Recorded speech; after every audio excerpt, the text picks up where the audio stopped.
Welcome to our channel tech mechanical and electrical. Myself Shubhajit ठाकुरा।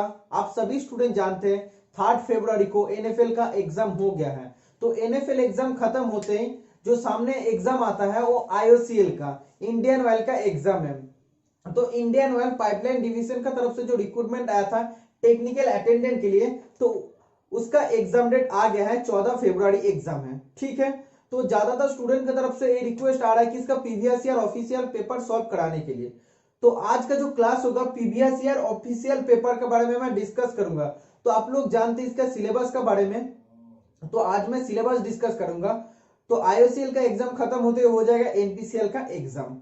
तो NPCL का exam का preparation कराने के लिए मैथ्स का क्लासेस, साइंस का क्लासेस मैं मेरा चैनल में डेली अपलोड करते रहूंगा।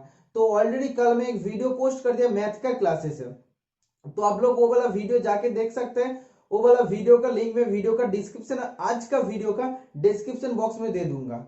ठीक है, तो वो वाला वीडियो आप लोग देख सकते हैं, क्योंकि एनपीसीएल में फास्टेज मोस्ट इंपॉर्टेंट होता है। क्योंकि अब अगर आप लोगों का जितना भी प्रिपरेशन होता है एडवांस टेस्ट में, मतलब अपना डिसिप्लिन या ट्रेड में जितना भी नॉलेज है, अगर आप लोग फास्ट स्टेज क्वालिफाई नहीं कर पाएंगे तो आप लोगों का सेकेंड स्टेज दे नहीं पाएंगे। तो सबसे पहले आप लोगों को फास्ट स्टेज क्वालिफाई करना है, इसीलिए मैथ और साइंस क्लास बहुत ज्यादा इंपॉर्टेंट होता है। तो आज का जो क्लासेस होगा आईएसएल टेक्निकल अटेंडेंट जो आईटीआई वालों के लिए वैकेंसी आया था, तो इसमें टोटल वैकेंसी था 20 वैकेंसी।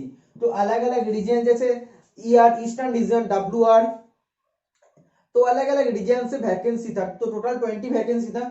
और इस वैकेंसी के लिए आईटीआई का बहुत सारा ट्रेड एलिजिबल था, जैसे फिटर, शायद मशीनिस्ट भी था, electrician, electronics mechanic, instrumentation, diesel mechanic, ऐसा करके 10 से 15 ट्रेड था।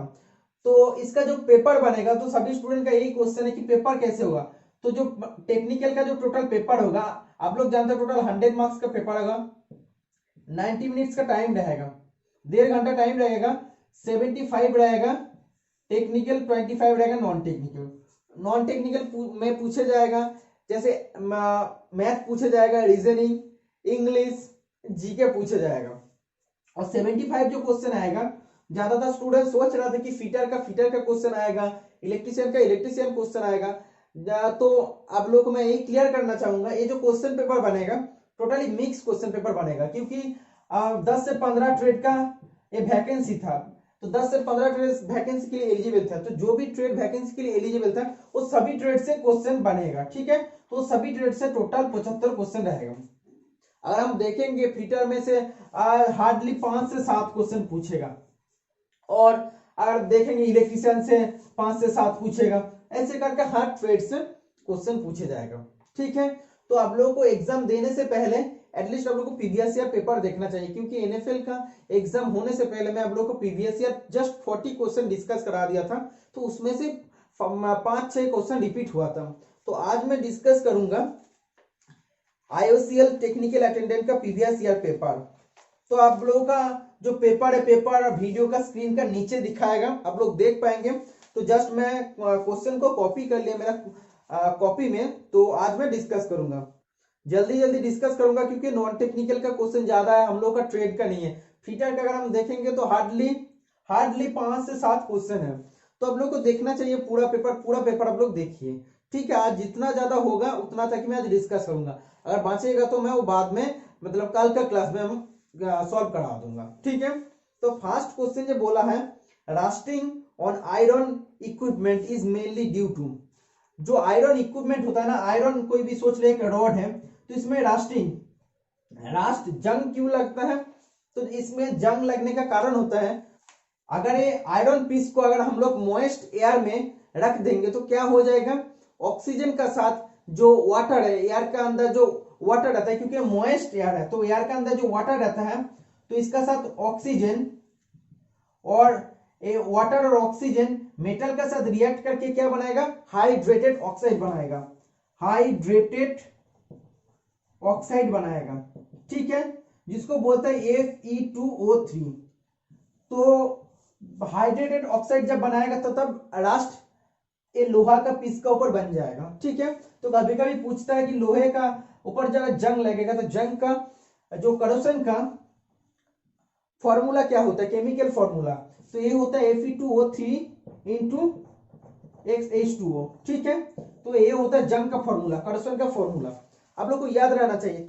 तो आप देख सकते हो option number A is the right answer. Reaction of iron with, मतलब ये जो आयरन बार है इसका सब किसका रिएक्शन होता है, एटमॉस्फेरिक एयर होता है, एयर रहता है और एयर के अंदर जो वाटर रहता है, तो एयर में क्या रहता है, ऑक्सीजन रहता है और वो मॉइस्ट एयर में वाटर रहता है। तो ये तीनों चीज इसका मतलब ये दो चीज और ये आयरन एक साथ रिएक्ट करके हाइड्रेटेड ऑक्साइड बनाएगा, जंग बनाएगा, ठीक है, इसलिए A is the right answer. Next question, electric current in a conductor is due to the flow of, जो इलेक्ट्रिक करंट होता है वो एक्चुअली क्या होता है, वो होता है फ्लो ऑफ इलेक्ट्रॉन, ठीक है। तो इलेक्ट्रॉन का चार्ज क्या होता है, माइनस चार्ज होता है, और जो न्यूट्रॉन का चार्ज होता है वो टोटली होता है नेगेटिव, वो टोटली होता है न्यूट्रल होता है, ठीक है, न्यूट्रल होता है। और जो प्रोटॉन होता है तो प्रोटॉन का चार्ज होता है पॉजिटिव, ठीक है।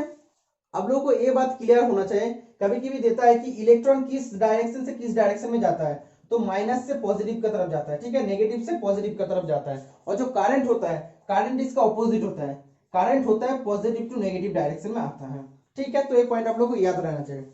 Next question, water boils at a lower temperature on the hills, जो पर्वत में अगर हम लोग को वाटर को बॉयल करेंगे तो कम टेम्परेचर में वो बॉयल हो जाएगा। अगर हम लोग इधर वाटर को बॉयल करने जाएंगे तो बॉइलिंग टेम्परेचर होता है 100 डिग्री। अगर ये सोच लो, ये तो इधर अगर जो अर्थ में कितना होता है, तुम्हें अगर हम लोग जहां पे खड़े हैं इधर होता है 100 डिग्री सेंटीग्रेड में होता है, जितना ऊपर में जाएगा अगर पर्वत में जाएंगे तो तब क्या हो जाएगा, सोच लीजिए कि इससे कम टेम्परेचर में, मतलब 80 डिग्री सेंटीग्रेड में वाटर बॉयल हो जाएगा। क्यों? क्योंकि उधर एयर प्रेशर कम रहता है, जहां पे प्रेशर कम रहेगा उधर टेम्परेचर भी कम हो जाएगा, ठीक है। ज्यादा जहां पे टेम्परेचर ज्यादा हो जाएगा, जहां पे प्रेशर ज्यादा हो जाएगा उधर टेम्परेचर भी ज्यादा हो जाएगा, ठीक है। तो टेम्परेचर और प्रेशर डायरेक्टली प्रोपोर्शनल टू, ठीक है। तो ये चीज आप लोगों को याद रहना चाहिए। इसका बाद बोला 4 नंबर का question, the charge impedance of telephone line is, तो इंपीडेंस का यूनिट क्या होता है, यूनिट आप लोगों को जानना चाहिए। इंपीडेंस का यूनिट होता है ओम, जैसे होता है रेजिस्टेंस का यूनिट ओम होता है, वैसे इंपीडेंस का यूनिट होता है ओम। तो charge impedance of telephone line का क्या होना चाहिए, तो 75 ओम्स होना चाहिए। तो ये हम लोग का ट्रेड का नहीं है, ये इलेक्ट्रिशियन ट्रेड का है, इसीलिए ज्यादा मैं डिस्कस नहीं कर पाऊंगा। इसका बाद नेक्स्ट क्वेश्चन 5 नंबर का, two capacitor C1 and C2 are connected in series, दो कैपेसिटर है C1 एंड C2 मतलब सीरीज में कनेक्टेड हुआ है, तो इक्विवेलेंट कैपेसिटेंस पूछा है। तो इक्विवेलेंट कैपेसिटेंस का फॉर्मूला क्या होता है, जब भी बोलेगा सीरीज तो कैपेसिटेंस का जब बात करेगा तब जब भी सीरीज बोलेगा तब क्या हो जाएगा, C equivalent is equal to क्या हो जाएगा 1/C1 प्लस 1/C2, ठीक है। तो इधर C1 C2 दे दिया है, आप देख सकते इधर तो कोई वैल्यू नहीं दिया है, C1 C2 बोला है, तो हम लोग डायरेक्टली क्या कर सकते हैं, एलसीएम कर सकते हैं, तो क्या आ जाएगा C2 प्लस C1 आ जाएगा, ठीक है। तो C इक्विवेलेंट, तो इधर तो इक्विवेलेंट ही पूछा है ना, आप देख सकते हैं इक्विवेलेंट कैपेसिटेंस, तो आप देख सकते इधर क्या है 1/C इक्विवेलेंट, मतलब कैपेसिटेंस इक्विवेलेंट। तो इसको हम लोग अगर रिवर्स करेंगे तो क्या हो जाएगा, C equivalent is equal to क्या हो जाएगा, C1 C2 बटा C2 प्लस C1, ठीक है। तो जब भी कैपेसिटेंस का बात करेगा तो कैपेसिटर में होता है क्या, सीरीज कनेक्शन, जब भी बोलेगा तब ये फॉर्मूला होगा, ठीक है, जब कैपेसिटेंस के बारे में बात करेगा, ओके। इसके बाद नेक्स्ट क्वेश्चन, अगर इधर बोलता है कि ये पैरेलल कनेक्शन में है तब क्या होता है, C equivalent is equal to क्या होता है, C1 प्लस C2, ये पैरेलल के जगह में यूज होता है कैपेसिटर में, ठीक है। Next, which one of the following is not a welding related process, मतलब वेल्डिंग का रिलेटेड प्रोसेस कौन सा नहीं है, तो हम लोग जानते हैं ड्रिलिंग नहीं होता है, ड्रिलिंग जस्ट हम लोग कोई भी जॉब का ऊपर होल बनाते हैं, ठीक है, तो ये अलग प्रोसेस है। इसका बाद बोला है, ये जो क्वेश्चन है सब हम लोग का ट्रेड का क्वेश्चन है, ये चीजेल इज यूज्ड फॉर कटिंग की वेज, कोई भी अगर एक जॉब है, जॉब ऐसा अगर है सोच लीजिए, ठीक है, ऐसा अगर जॉब है तो इधर अगर हम लोग को की वेज काटना है तो की वेज काटने के लिए हम लोग को क्या करना पड़ेगा, हम लोग को कौन सा चीजेल यूज करना पड़ेगा, हम लोग को केप चीजेल यूज करना पड़ेगा। तो ऑप्शन में केप चीजेल है, तो केप चीजेल का दूसरा नाम क्या होता है, क्रॉस काट चीजेल होता है, ठीक है। तो क्रॉस काट चीजेल क्या करता है, रेक्टेंगुलर स्लॉट ग्रुप्स वगैरह काटता है, की वेज काटता है, ठीक है, इसलिए cape chisel is the right answer हो जाएगा। अगर ऑप्शन में क्रॉस कट चीजेल रहता तो क्रॉस कट चीजेल भी राइट आंसर हो जाता। नेक्स्ट क्वेश्चन 9 नंबर का, which one of the following has the lowest viscosity of all. जो चार ऑप्शन दिया है इनमें से किसका सबसे ज्यादा कम विस्कोसिटी है? तो विस्कोसिटी सबसे कम होता है नैप्था का। ठीक है, अगर हम बात करते हैं वाटर और हनी का, तो इसमें किसका विस्कोसिटी ज्यादा होता है? तो हनी का विस्कोसिटी ज्यादा होता है, एक कम फ्लो होता है। ठीक है, तो विस्कोसिटी ज्यादा होगा तो फ्लो कम होगा, और विस्कोसिटी कम होगा तो फ्लो ज्यादा होगा। ओके, एक क्वेश्चन आता है टेम्परेचर के साथ विस्कोसिटी का क्या रिलेशन है? जब भी हम लोग टेम्परेचर को इंक्रीज करते हैं तो विस्कोसिटी कम हो जाता है, और टेम्परेचर के जब भी हम लोग कम करते हैं तब क्या होता है? विस्कोसिटी बढ़ जाता है। ठीक है, तो ये जस्ट इनवर्सली प्रोपोर्शनल टू होता है। इसके बाद 10 नंबर का question, the size of engine cylinder is referred in terms of its. ये जो क्वेश्चन है डीजल मैकेनिक का क्वेश्चन है, तो इंजन सिलेंडर का साइज कैसे हम लोग रेफर कर सकते हैं? बोर एंड स्ट्रोक का हिसाब से। ठीक है, तो जो भी स्टूडेंट डीजल मैकेनिक है वो सभी स्टूडेंट इसका आंसर इजीली जानते हैं। तो एक बात हम बता सकते हैं, हो सके अलग अलग ट्रेड का क्वेश्चन है इसीलिए हम लोग को थोड़ा दिक्कत हो रहा है, लेकिन जो भी ट्रेड से क्वेश्चन पूछा है वो बहुत ही इजी क्वेश्चन पूछा है। जैसे हम लोगों का फिटर का अगर क्वेश्चन पेपर देखेंगे बहुत ही इजी क्वेश्चन पूछा है। अगर हम लोग इलेक्ट्रिशियन का बात करेंगे तो इलेक्ट्रिशियन के लिए भी ये भी क्वेश्चन बहुत इजी है, डीजल मैकेनिक के लिए भी ये भी क्वेश्चन बहुत इजी है। तो जस्ट अलग अलग ट्रेड से क्वेश्चन दिया है इसीलिए प्रॉब्लम हो सकता है। तो एग्जाम में हम लोग 150 क्वेश्चन को अटेम्प्ट करके आना। ठीक है, इसके बाद 11 नंबर का question, a governor is a governor क्या होता है? स्पीड सेंसिटिव डिवाइस होता है। ठीक है, स्पीड को सेंस करता है। इसके बाद बोला 12 नंबर का, when we change the feeble sound to loud sound. जब भी हम लोग कोई भी फीबल मतलब कम साउंड को अगर लाउड साउंड में बढ़ाने जाते हैं तो हम लोग को क्या इंक्रीज करना पड़ेगा? तो एम्पलीट्यूड में इंक्रीज करना पड़ेगा। ठीक है, इसका बाद बोला which is not a process of separation of mixture of A solid and liquid. ठीक है, तो सॉलिड एंड लिक्विड थे के दोनों को सॉलिड और लिक्विड को अलग करने का कौन सा प्रोसेस नहीं है? तो फ्रैक्शनल डिस्टिलेशन जो ऑप्शन है, तो ये वाला ऑप्शन राइट हो जाएगा। फ्रैक्शनल डिस्टिलेशन में क्या होता है? लिक्विड से लिक्विड को अलग करते हैं, लेकिन सॉलिड से लिक्विड को अलग नहीं करते हैं। ठीक है, इसका बाद 14 नंबर का question, false statement about annealing. Annealing के बारे में इनमें से कौन सा कथन फॉल्स है, गलत है? तो इधर बोला है कि हार्डन स्टील स्लाइटली, स्टील का हार्डनेस बढ़ाता है एनेलिंग में, लेकिन स्टील का हार्डनिंग हम लोग बढ़ाते नहीं है एनेलिंग में, हम लोग स्टील को सॉफ्ट करते हैं। ठीक है, तो इसका राइट आंसर हो जाएगा option number B, harden steel slightly. Okay, इसके बाद 15 नंबर का question, static electricity is produced by. Static electricity हम लोग कैसे प्रोड्यूस कर सकते हैं? स्थिर त्वरित जिसको बोलता है, तो स्थिर त्वरित हम लोग कैसे इंक्रीज कर सकते हैं, प्रोड्यूस कर सकते हैं? फ्रिक्शन और इंडक्शन का मदद से, तो दोनों का मदद से कर सकते हैं, इसलिए option number D is the right answer. ठीक है, तो इसका और एक क्वेश्चन आता है कि स्टैटिक इलेक्ट्रिसिटी और किस किस से हम लोग बना सकते हैं? Friction, conduction, induction and polarization से हम लोग बना सकते हैं। ठीक है, इसका बाद 17 नंबर का question, the phenomena that explains rise of water level inside a tube dipped in a beaker. मतलब क्या बोला है? एक बीकर में अगर कोई भी एक ट्यूब को हम लोग रखा है तो उसमें अगर वाटर लेवल राइज हो रहा है मतलब ऊपर जा रहा है तो उसको क्या बोलते हैं? उसको बोलते हैं कैपिलरिटी। ठीक है, तो इसको बोलते हैं कैपिलरिटी। इसका बाद 18 नंबर का question, the speed of motor can be varied by. तो मोटर का स्पीड हम लोग कैसे वेरी कर सकते हैं? तो all of the above is the right answer हो जाएगा। Changing speed, changing supply frequency, supply frequency को चेंज करके, changing number of poles, poles को चेंज करके, यूजिंग मल्टी स्पीड वाइंडिंग्स। तो मल्टी स्पीड वाइंडिंग यूज करेंगे तब भी हम लोग इसका स्पीड को वेरी कर सकते हैं। ठीक है, इसके बाद 19 नंबर का question, the direction of 3 phase induction motor can be reverse by. जो 3 फेज इंडक्शन मोटर होता है उसका डायरेक्शन को हम लोग कैसे रिवर्स कर सकते हैं? तो interchanging any 2 supply terminals of induction motor. Induction motor का कोई भी 2 सप्लाई टर्मिनल को अगर हम लोग इंटरचेंज कर देंगे तब हम लोग क्या कर सकते हैं? 3 फेज इंडक्शन मोटर का डायरेक्शन को हम लोग चेंज कर सकते हैं। तो ये जो भी क्वेश्चन आया है, मिक्स क्वेश्चन आया है, बहुत ही क्रिटिकल क्वेश्चन लगेगा आप लोगों को। तो जो भी इस बार एग्जाम देने जाएगा आप लोगों को लगेगा कि कहाँ आके फंस गया है, कि कहाँ से क्वेश्चन, हार्ड ट्रेड सब लोग का क्वेश्चन आएगा, तो प्रॉब्लम आप लोगों को होगा। तो सिर्फ आप लोगों का नहीं, मतलब सिर्फ आपको नहीं, सबका प्रॉब्लम होगा। तो सब वैसे ही फेस करेगा जैसा तुम फेस करोगे। तो अगर हो सके तो इलेक्ट्रिसिटी में थोड़ा सा अगर पढ़ के जाना, अगर आप लोग चाहते हैं कि डीजल मैकेनिक का भी नोट्स आप लोगों को चाहिए, इलेक्ट्रिसिटी का भी नोट्स चाहिए, तो मैं प्रोवाइड कर दूंगा, तो कमेंट बॉक्स में आप लोग रिक्वेस्ट कर सकते हैं। ठीक है, अगर अभी भी टाइम है, अगर आप लोग चाहते हैं फिटर में ज्यादा कुछ पढ़ने का नहीं, आप देख सकते हैं इजी क्वेश्चन पूछेगा। जैसे बोला है कि क्यूएस काटने के लिए बोला है, अब पूछा है कि सीट मेटल को थिकनेस का चेक करने के लिए हम लोग क्या यूज करेंगे, गेज यूज करेंगे, तो इस टाइप का नॉर्मल क्वेश्चन पूछेगा। लेकिन आप लोग को क्या करना पड़ेगा, अलग अलग ट्रेड को पढ़ के जाना पड़ेगा।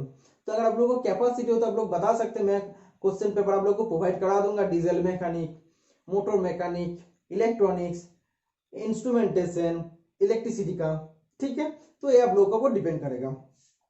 नेक्स्ट क्वेश्चन 20 नंबर का, the alloy mainly used for corrosion resistance in stainless steel. तो स्टेनलेस स्टील में क्या यूज होता है जो कोरोजन रेजिस्टेंस का हिसाब से काम करता है? तो हम लोग जानते हैं जो क्रोमियम होता है, क्रोमियम कोरोजन रेजिस्टेंस का हिसाब से काम करता है। ठीक है, तो हम लोग जानते हैं स्टेनलेस स्टील में क्या रहता है, एक्चुअली मेनली जो रहता है स्टेनलेस स्टील में रहता है क्रोमियम रहता है और रहता है निकेल। ठीक है, तो एक क्वेश्चन आता है 18:8 स्टेनलेस स्टील मतलब क्या है, स्टेनलेस स्टील। तो आप लोग बताइए 18:8 स्टेनलेस स्टील मतलब क्या है। 18 होता है क्रोमियम और 8 होता है निकेल। ठीक है, तो आप लोग को ये याद रहना चाहिए। तो जो कोरोजन रेजिस्टेंस का हिसाब से काम करता है वो क्रोमियम करता है। इसके बाद next question, the property of a material which enables it to retain deformation permanently. मतलब मटेरियल का कौन सा एक प्रॉपर्टी होता है जिस प्रॉपर्टी में वो डिफॉर्मेशन हो जाता है। अगर हम लोग उसको डिफॉर्म कर देते, सोच लो अगर उसका शेप का अगर हम लोग परिवर्तन कर दिया है, ऐसा था तो उसका अगर हम लोग सोच लो ऐसे परिवर्तन कर दिया, उसको स्ट्रेट कर दिया, तो ऐसे परमानेंटली रह जाएगा। तो ये प्रॉपर्टी को क्या बोलते हैं, इस प्रॉपर्टी को बोला है प्लास्टिसिटी। ठीक है, तो डिफॉर्मेशन परमानेंटली जब भी बोलेगा, परमानेंटली के लिए डिफॉर्मेशन हो जाता तब होता है प्लास्टिसिटी। ठीक है, इसके बाद next question, which one of the following is an artificial abrasive. इनमें से आर्टिफिशियल एब्रेसिव कौन सा है? तो हम लोग जानते हैं एक होता है नेचुरल एब्रेसिव और एक होता है आर्टिफिशियल एब्रेसिव। तो नेचुरल एब्रेसिव में आता है डायमंड आता है, इमेरी आता है, ठीक है, और ये आता है एल्यूमिनियम ऑक्साइड आता है, ठीक है, और आता है सिलिकॉन कार्बाइड। तो सिलिकॉन कार्बाइड को हम लोग कैसे डिनोट करते हैं, SiC से, और एल्यूमिनियम ऑक्साइड को हम लोग Al2O3 से डिनोट करते हैं। ठीक है, तो कभी कभी सिलिकॉन कार्बाइड को C से भी हम लोग लिखते हैं। तो ये आप लोग को याद रहना चाहिए, बहुत ही इंपॉर्टेंट क्वेश्चन है। इसका बाद नेक्स्ट क्वेश्चन 23 नंबर का बोला है जो बियरिंग है, तो बियरिंग का काम क्या होता है, बियरिंग हम लोग कहाँ यूज करते हैं? तो ऑप्शन नंबर आप देख सकते हैं, support and hold the shaft in fix position. तो जो बियरिंग होता है ना, तो दो बियर सोच लो, ऐसे बियरिंग क्या करता है, दो एक शाफ्ट को सपोर्ट देता है, hold the shaft in fix position, fix position में शाफ्ट को पकड़ता है। ठीक है, allow the shaft run freely, और शाफ्ट को फ्रीली मूव होने में मदद करता है। ठीक है, और मिनिमाइज द रबिंग एक्शन, जो फ्रिक्शन होता है उसको कम कर देता है। ठीक है, इसको कम कर देते हैं। तो इसीलिए इसका राइट आंसर हो जाएगा all of the above. Okay, तो कभी कभी आता है बियरिंग का जो बूश होता है, तो बियरिंग का बूश, इसका अंदर जो बूश रहता है, बूश किस मटेरियल से बनता है? तो बनता है गान मेटल से। ठीक है, आप लोग को याद रहना चाहिए। इसका बाद 24 नंबर का question, dead weight pressure gauge tester is based on the principle of. तो dead weight pressure gauge tester किस प्रिंसिपल में काम करता है? तो पास्कल का प्रिंसिपल में काम करता है, पास्कल लॉ। ठीक है, पास्कल लॉ का प्रिंसिपल में काम करता है। और एक क्वेश्चन आता है कि हाइड्रोलिक ब्रेक, ये भी आ सकता है। ठीक है, हाइड्रोलिक ब्रेक किस प्रिंसिपल में काम करता है? वो भी होता है पास्कल का प्रिंसिपल में काम करता है। ठीक है, इसका बाद बोला है the leakage flux in a transformer depend upon, जो ट्रांसफार्मर में लीकेज फ्लैक्स होता है वो किसके ऊपर डिपेंड करता है? तो द लोड करंट के ऊपर डिपेंड करता है। ठीक है, तो जो भी इलेक्ट्रिशियन वाला है वो इजीली इसको मतलब आंसर दे सकते हैं, बहुत इजी क्वेश्चन है। इसके बाद नेक्स्ट क्वेश्चन 26 नंबर का, the flux commonly used in brazing. Brazing के लिए कॉमनली कौन सा फ्लैक्स यूज होता है? होता है बोराक्स यूज होता है। ठीक है, तो बोराक्स है, डिसिमिलर मेटल को ज्वाइनिंग करने के लिए हम लोग ब्रेजिंग करते हैं। ठीक है, तो आप लोग को याद रहना चाहिए ब्रेजिंग हम लोग करते हैं। इसका बाद बोला था thickness of the sheet metal is indicated by series of number which is called. जो शीट मेटल का थिकनेस होता है तो उसको हम लोग इंडिकेट कैसे करते हैं, सीरीज ऑफ नंबर से करते हैं, ठीक है। जैसे रहता है 0 1 2 3 4, तो 0 से 36 उसका रेंज होता है, टोटल 37 नंबर में अवेलेबल होता है। इसको क्या बोलते हैं, उसको बोलते हैं वायर गेज बोलते हैं, ठीक है, या गेज बोलते हैं। इसका बाद बोला है the cavitation in the hydraulic machine is mainly due to, hydraulic machine में कैविटेशन का मेनली काम क्या होता है, लो प्रेशर होता है, ठीक है। तो आप लोग को याद रहना चाहिए, इसका राइट आंसर हो जाएगा लो प्रेशर। इसका बाद बोला है 29 नंबर का question, the sequence of event, the sequence order of event, तो पहले होगा सक्शन, उसका बाद होगा कंप्रेशन, उसका बाद होगा पावर, उसका बाद होगा एग्जॉस्ट, ठीक है। तो ये जो क्वेश्चन है ये डीजल मैकेनिक वालों का क्वेश्चन है। प्रीवियस ईयर क्वेश्चन पेपर का लिंक मैं वीडियो का डिस्क्रिप्शन बॉक्स में दे दूंगा, आप लोग पीडीएफ को डाउनलोड करके देख सकते हैं। लेकिन उससे पहले जो भी क्वेश्चन है, और भी क्वेश्चन है जो मैं मैथ वगैरह रहेगा उसको हम डिस्कस करेंगे, तो वीडियो का आप लोग पूरा देखना, ठीक है। तो पीडीएफ को तो ऐसे ही आप लोगों को मिल जाएगा, तो वीडियो देखने के बाद ही आप लोग पीडीएफ को डाउनलोड कर लेना, ठीक है। इसका बाद बोला density of water is maximum at, तो डेंसिटी ऑफ वाटर, वाटर का डेंसिटी का कौन सा टेम्परेचर में, कौन सा डिग्री ऑफ टेम्परेचर में सबसे ज्यादा होता है, तो 4 डिग्री सेंटीग्रेड में सबसे ज्यादा होता है। वो क्या होता है 4 डिग्री सेंटीग्रेड में, इसका डेंसिटी क्या होता है, वाटर का डेंसिटी होता है 1 ग्राम पर सेंटीमीटर क्यूब, या हम लोग बोल सकते हैं 1000 किलोग्राम पर मीटर क्यूब, ठीक है। तो दोनों आप लोग को याद रहना चाहिए, और ये सेम होता है, ये दोनों सेम होता है, ठीक है। अगर हम लोग उसको कन्वर्ट करेंगे तो सेम आ जाएगा। इसका बाद जो नेक्स्ट क्वेश्चन बोला है, how many calories of heat will be developed in a 210 watt electric bulb in 5 minute, तो इसमें कितना कैलोरी हीट डेवलप्ड होगा, मतलब इसमें कितना कैलोरी हीट उत्पन्न होगा, प्रोड्यूस होगा। अगर 210 वाट का इलेक्ट्रिक बल्ब अगर 5 मिनट के लिए जलेगा तो क्या होगा। तो ये मैथ आप लोगों के लिए मैं सॉल्व कराऊंगा, आप लोग पूरा देख लेना, ठीक है, क्योंकि ऐसा न्यूमेरिकल क्वेश्चन आप लोगों को भी आएगा। तो जो भी मतलब इलेक्ट्रिशियन का बाहर ट्रेड है, मतलब अलग अलग ट्रेड है, वो सभी के लिए जस्ट न्यूमेरिकल क्वेश्चन ही काम में आएगा, जस्ट आप लोग को फॉर्मूला में याद हो जाएगा। तो ऐसा क्वेश्चन आएगा तो आप लोग फॉर्मूला लगा देंगे तो आंसर आ जाएगा, तो ये फॉर्मूला आप लोग को जानना चाहिए। तो क्वेश्चन में क्या बोला है, हीट एनर्जी कितना उत्पन्न होगा, ठीक है। तो कितना कैलोरी बोला है, तो हम लोग लिख सकते हैं heat energy is equal to, क्या हो जाएगा, हीट एनर्जी कितना बोला है, heat energy equal to formula क्या होता है, power into time in seconds, ठीक है। तो पावर क्या है 210 वाट बोल दिया है, और टाइम क्या है 5 मिनट, तो सेकेंड में बोला है इसीलिए 60 से मल्टीपल हो जाएगा, सेकेंड हो जाएगा, तो टोटल आ जाएगा 63000 और एक जीरो आएगा शायद, हाँ ऐसे ही आएगा, तो वाट इंटू सेकेंड, ठीक है। तो एक किसमें आ जाएगा, वाट डॉट सेकेंड, मतलब क्या है, इसको हम लोग लिख सकते हैं जूल भी लिख सकते हैं, ठीक है।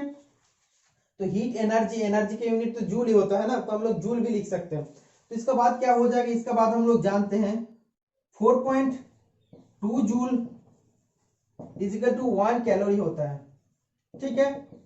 4.2 जूल मतलब 1 कैलोरी होता है, तो इसमें इतना जूल है तो कितना कैलोरी होगा, तो 1 जूल इज इक्वल टू क्या हो जाएगा 1/4.2, सो 63000 जूल इज इक्वल टू क्या हो जाएगा, आप देख सकते हो 1/4.2 इंटू 63000, तो काटने का बाद आंसर आ जाएगा 15000, ठीक है। तो ये राइट आंसर आ जाएगा, आप देख सकते हैं 15000 कैलोरी आंसर आ जाएगा। तो क्या फॉर्मूला है, हीट एनर्जी का फॉर्मूला आ जाएगा, आप देख सकते हैं एनर्जी मतलब क्या है, इधर आप देख सकते हैं जूल में आ जाएगा एनर्जी का यूनिट, तो इसमें कैलोरी में पूछा है तो कैलोरी में हम लोग जस्ट कन्वर्ट कर दिया और कुछ नहीं है। आप लोग जूल में भी रख सकते थे अगर इधर कैलोरी में अगर नहीं पूछता तो, ठीक है। तो ये जो क्वेश्चन है न्यूमेरिकल अगर आएगा तो मैं भी सॉल्व कर सकता हूँ, लेकिन जो डीपली ट्रांसफॉर्मर वगैरह क्वेश्चन पूछेगा तो हम लोग का मतलब अंदर, हम लोग का ट्रेड का अंदर नहीं आता है, इसीलिए थोड़ा हम लोग का भी दिक्कत हो सकता है। तो आप लोग जो भी फॉर्मूला वगैरह क्वेश्चन होगा ना, उसको न्यूमेरिकल क्वेश्चन को आप लोग याद रखना। ये जो फॉर्मूला है heat energy is equal to होता है power into time in second होता है, और 4.2 joule is equal to 1 calorie होता है, ये भी क्वेश्चन में आ सकता है, ठीक है, आप लोग याद रखना। इसका बाद नेक्स्ट क्वेश्चन 32 नंबर का, the air fuel ratio of petrol engine is controlled by, तो पेट्रोल इंजन का एयर फ्यूल रेशियो हम लोग कैसे कंट्रोल कर सकते हैं, तो कार्बोरेटर का मदद से हम लोग कर सकते हैं, ठीक है। तो इसीलिए इसका राइट आंसर हो जाएगा कार्बोरेटर। इसका बाद 33 नंबर का question, which one of the following gas has most destructive effects on the ozone layer of the earth, earth का जो ओजोन लेयर होता है तो उसके लिए सबसे खतरनाक गैस कौन सा होता है, तो वो होता है हम लोग जानते हैं CFC, क्लोरोफ्लोरोकार्बन होता है। ठीक है, तो ये क्लोरोफ्लोरोकार्बन क्या करता है, तो ओजोन होल में आके, ओजोन स्तर में आके, ओजोन लेयर में आके ये CFC गैस इतना खतरनाक है कि ओजोन होल बना देते हैं। ठीक है, तो होल से जो ओजोन लेयर में जो होल बनते हैं उसको क्या बोलते हैं, ओजोन होल बोलते हैं। ओके, इसका बाद बोला था pressure of 25 head of water is equal to, तो पूछा है कि 25 हेड ऑफ वाटर का प्रेशर क्या होता है, तो वो होता है 245 किलो न्यूटन पर मीटर स्क्वायर। ठीक है, तो इसका राइट आंसर आप लोग याद रखिए। नेक्स्ट क्वेश्चन 35 नंबर का, mercury does not wet glass, mercury का कारण शीशा मतलब ग्लास गीला नहीं होता है, तो कौन सा प्रॉपर्टी काम करता है मरकरी में, तो सरफेस टेंशन प्रॉपर्टी काम करता है।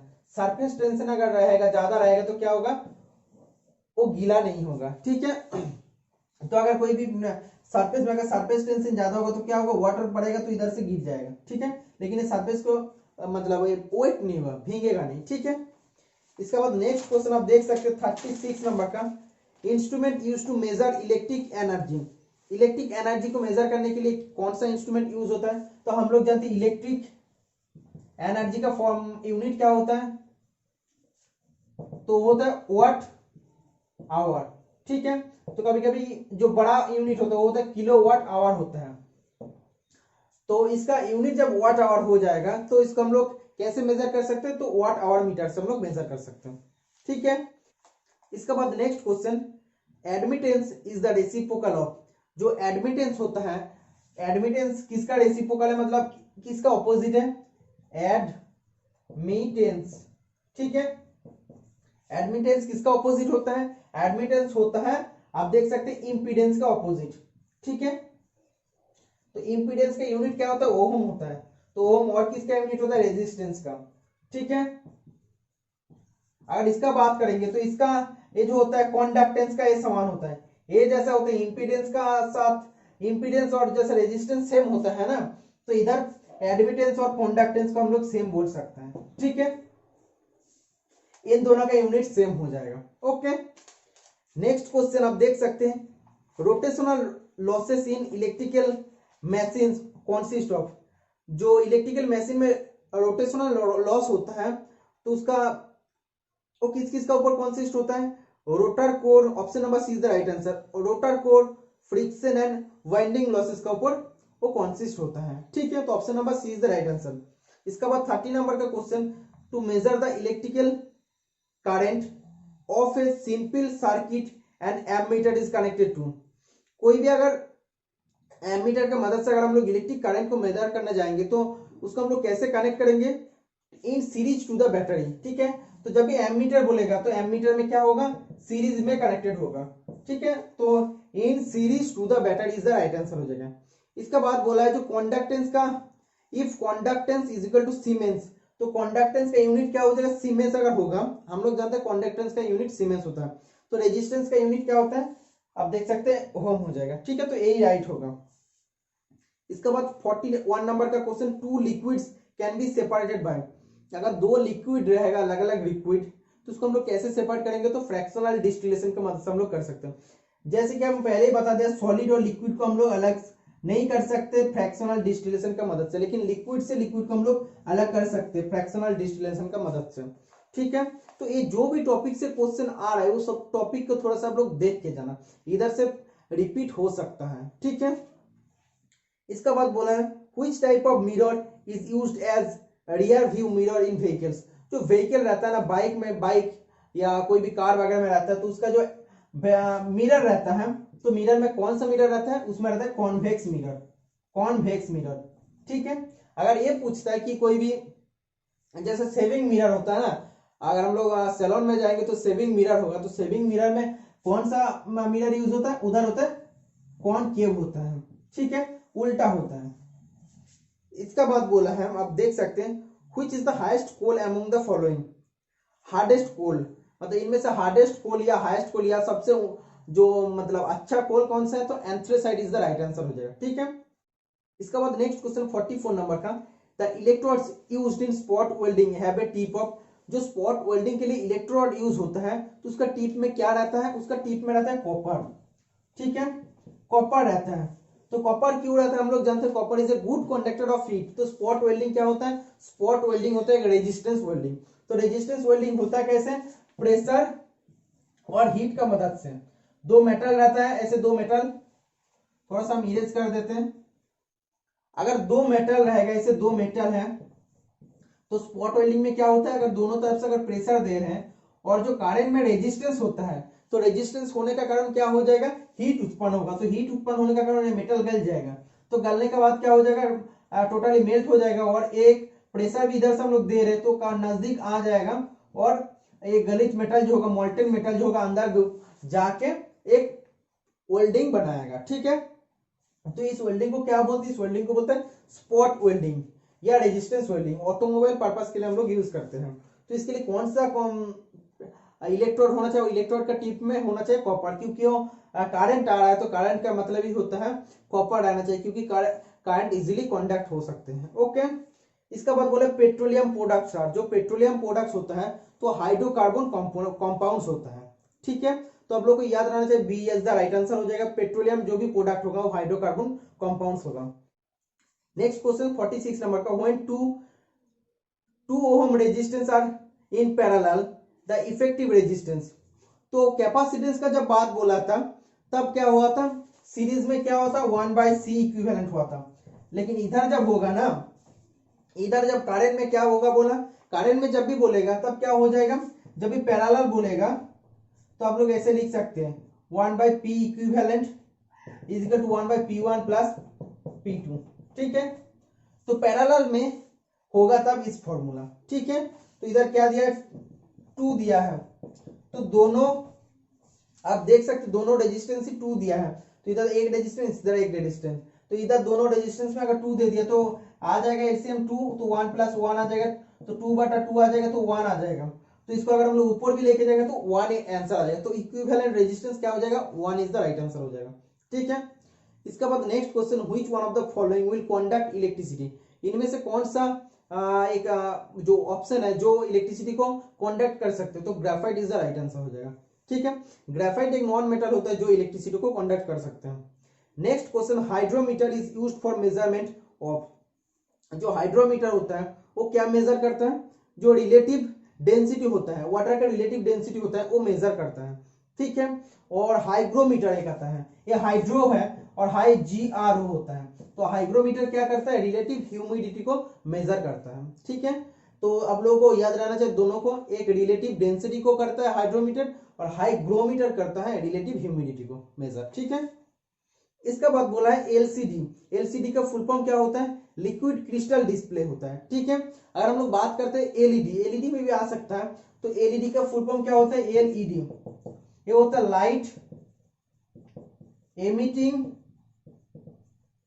डायोड्स, ठीक है।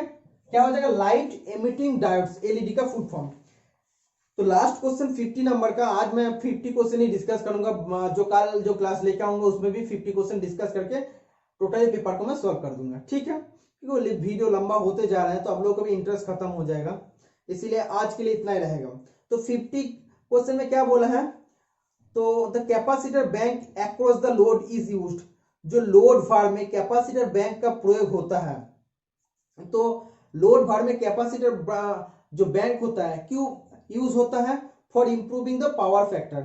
तो जो लोड भार होता है, लोड होता है ना, लोड में कैपेसिटर बैंक क्यों यूज होता है, लोड में कैपेसिटर बैंक यूज होने का कारण होता है कि for improving the power factor, power factor को बढ़ाने के लिए हम लोग यूज करते हैं, ठीक है। तो ये था टोटल 50 क्वेश्चन। तो ऑफिशियल जो पेपर है आप लोगों को शायद स्क्रीन का नीचे ऐसे दिख रहा था, तो वैसे आप लोगों का क्लास चलता रहेगा, कल भी चलेगा, तो कल आप लोगों का पेपर खत्म हो जाएगा, ठीक है। तो जितना ज्यादा हो सके, देखो हम लोगों का जो ट्रेड का है, मैकेनिकल का रिलेटेड है तो उसको हम समझा दिया हूँ, लेकिन बाहर का जो क्वेश्चन है उसको समझाना फिर भी जितना हो सके, कैपेसिटर वाला मैथ है कर दिया, ये जो क्वेश्चन है इसको भी सॉल्व करा दिया, हीट एनर्जी का जो था वो भी करा दिया। जो हम लोग के लिए पॉसिबल होगा उसको तो हम लोग डिस्कस करेंगे ना। तो बाकी ट्रेड का जो भी स्टूडेंट आएगा, जैसे डीजल मैकेनिक, इलेक्ट्रिशियन का स्टूडेंट है, तो उन लोगों के लिए बहुत ही इजी क्वेश्चन हो जाएगा, क्योंकि हमको देख के लग रहा है उतना भी मतलब टफ क्वेश्चन नहीं पूछा है, ठीक है। तो ये ऑफिशियल पेपर है, आने वाला हर टेक्निकल जॉब का अपडेट पाने के लिए आप लोग चैनल को सब्सक्राइब करके रखें। ऐसे आप लोगों के लिए क्लास में लेते रहूंगा और जितना ज्यादा हो सके सपोर्ट करते रहना और वीडियो को जितना ज्यादा हो सके शेयर कर देना। आज के लिए इतना ही, मिलते हैं नेक्स्ट वीडियो में। Bye bye.